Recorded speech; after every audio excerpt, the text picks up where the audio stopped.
Владата го забрани извозот на пченица и на полица, јачмен, пченка, брашно од пченица и на полица, семе од сончоглед, масла од семе од сончоглед, соопшти министерот за економија. Забраната трае од денеска па до 20 март, односно во време траење од 10 дена.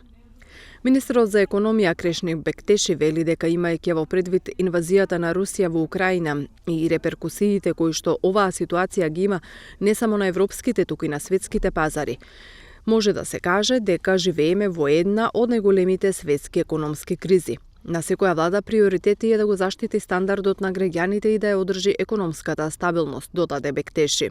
Целта на оваа мерка е заштита на домашниот пазар и на граѓаните во време на криза. Во услови на пост-пандемија, кога се соочуваме со најголемата економска криза, која што Европа и светот ја паметат во поново време, граѓаните треба да знаат дека владата е целосно посветена на намалување на негативните последици од светските негативни економски текови.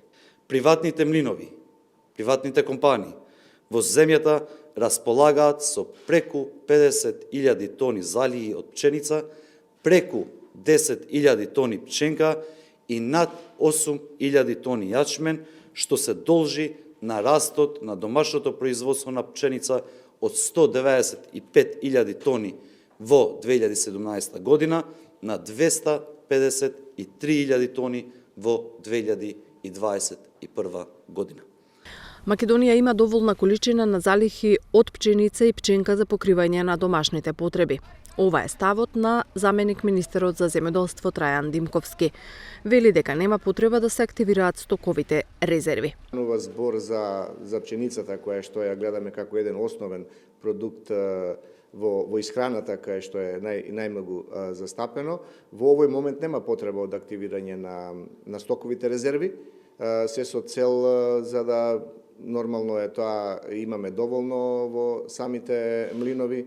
Она што е веќе, иако од председателот Вучич најавено, значи 50.000 тони на пченица и 25.000 тони на пченка кои се неопходни до следната жетва и следната берба на пченката, остануваат. Ние и ова министрот Крешник што го кажа дека токму таа комуникација е постојана.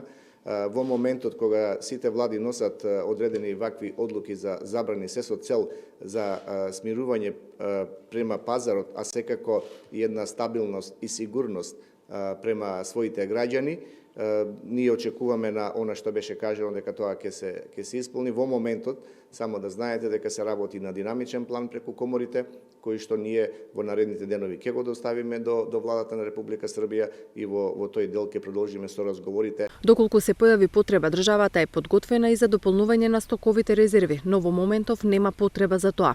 Велат од владата, додавајќи на граѓаните да не подлегнуваат на шпекулации. Пред 2 дена на владина седница усвоивме пакет од 26 мерки и препораки за заштита на животниот стандард на граѓаните и одржување на ликвидноста на компаниите во вредност од 400 милиони евра, рекоа на денешната пресконференција.